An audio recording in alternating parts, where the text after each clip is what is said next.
Hello there, and welcome to today's episode of The Lovable Madman.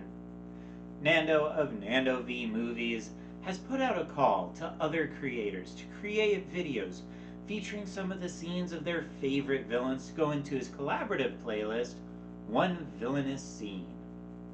The scene I chose is Davy Jones's introduction in Pirates of the Caribbean Dead Man's Chest. Now, before he makes his full appearance on screen, we get a few hints throughout the movie as to just who Davy Jones is. The first comes when Jack goes searching through his ship for more rum. He runs into his old friend Bootstrap Bill, who he comments has been shanghaied into service by Jones. After apologizing for the role he played in the mutiny against him, Bootstrap explains that he chose it over being unable to die at the bottom of the ocean. Jack, as usual, tries to weasel his way out of it, but Bootstrap says that won't work this time. The time has come to pay, and Jones has already sent his terrible Leviathan after he who has the black spot. After the black spot appears on Jack's hand, he is horrified. He wakes up his crew and tells them to head to the nearest land. In the mayhem, he loses his hat and it flies into the ocean. His crew tries to stop and retrieve it for him, and he tells them to leave it before going and hiding under a set of stairs. Norrington, Beckett, and even Barbossa couldn't get this kind of reaction from Jack. This is something we've never really seen on him before. Fear. The only other time that comes even close is when Jack fled to the Pelagostos and they wanted to eat him. Jack was so afraid of what Jones would do. He fled to a place he thought he would be safe, a place where he wouldn't be free, the one thing he truly values in life. And to make matters worse, the Pelagostos have a hut of spices and other goods traded from the East India Company, who also want Jack's head. With no other option, he heads up to find Tia Dalma, who luckily knows a great deal about Jones. She tells them that Jones cut out his own heart after he was betrayed by the woman he loved and didn't want to feel the pain of it anymore. She tells them that the picture of the key on Jack's cloth is the key to the chest that Jones put his heart into, and that whoever holds the heart has the leverage to control Davy Jones himself. She leads them to a wrecked ship, and Jack convinces Will that it's the Flying Dutchman. Will goes over to try and find the key, and instead finds a few distraught sailors, including one who had his face suctioned clean off.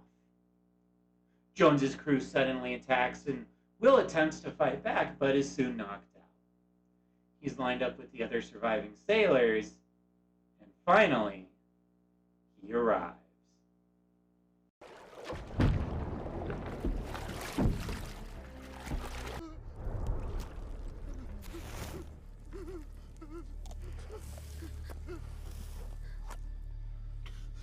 Do you feel this?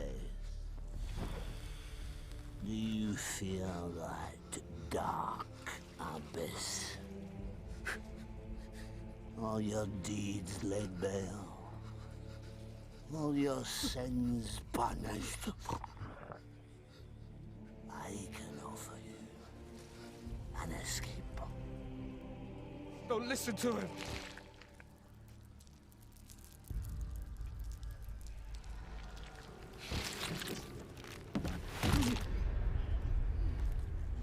Do you not fear death? I'll take my chances, sir. To the depths.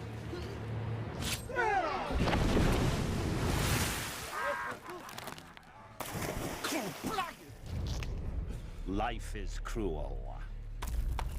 Why should the afterlife be any different? When he sees Will, he asks him what he's doing there, and Will responds that Jack Sparrow had sent him to settle his debt. Jones then jumps to the Black Pearl and confronts Jack, and Jack tries to weasel his way out of it by saying that he had only been captain for 2 years, not 13 like they'd agreed. Jones doesn't buy it, and Jack switches tactics. He says that he has a soul to serve in his place. Jones says that souls aren't always equal to each other, and Jack jumps at the technicality, saying that he can put forward other souls in place of his own. He just needs to know how many. Jones then gives him 3 days to get 99 more souls. Keeping Will is a good faith payment.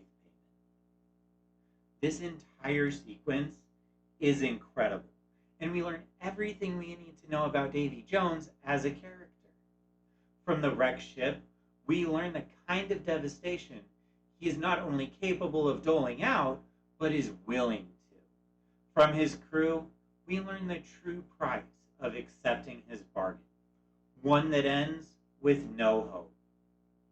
His cruelty is on display throughout this sequence, and he openly mocks the sailor with the cross and Jack. We also see that even though he cut out his heart to avoid feeling the pain of his lost love, it didn't work. But most importantly, we learn of a weakness. He can be fooled, as Jack tricks him with this soul-for-soul gambit. There's also a great deal of foreshadowing in this sequence. Some of it's a bit more on the nose than others, such as his cruelty and the enjoyment he gets from making others suffer. One of his more subtle characteristics is his overconfidence. Jack is able to exploit it when we see his soul-for-a-soul gambit work. Will is later able to do the same thing after challenging him to a game of liar's dice and getting him to reveal where he keeps the key.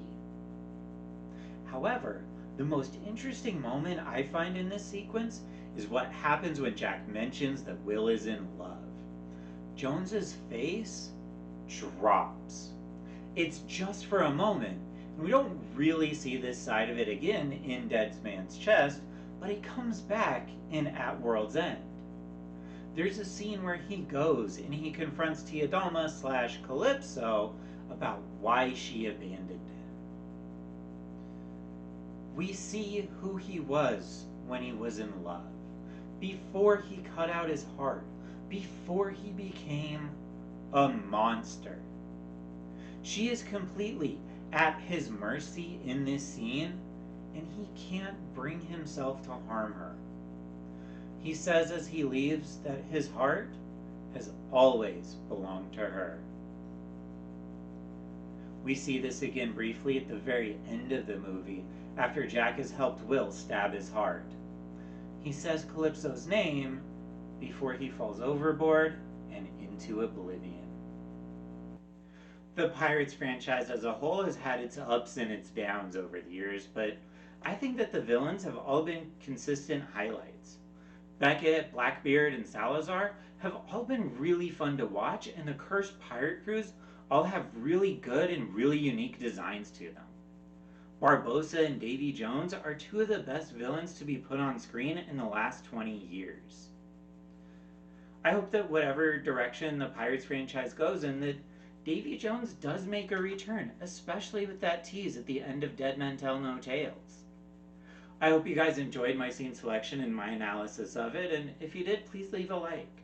If you would like to see more from me, be sure to subscribe. Now, I want to know, who's your favorite Pirates villain? Either an individual or a whole crew, or both? What's your favorite character introduction, either in the Pirates franchise or somewhere else? And do you pronounce it as Kraken or as Kraken? That last question leads us into today's trivia.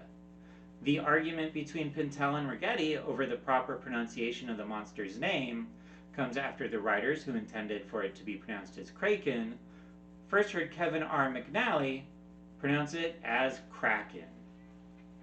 Thank you to Nando and all of the other YouTubers who organized this and invited smaller creators like myself to join in the playlist and reach a wider audience.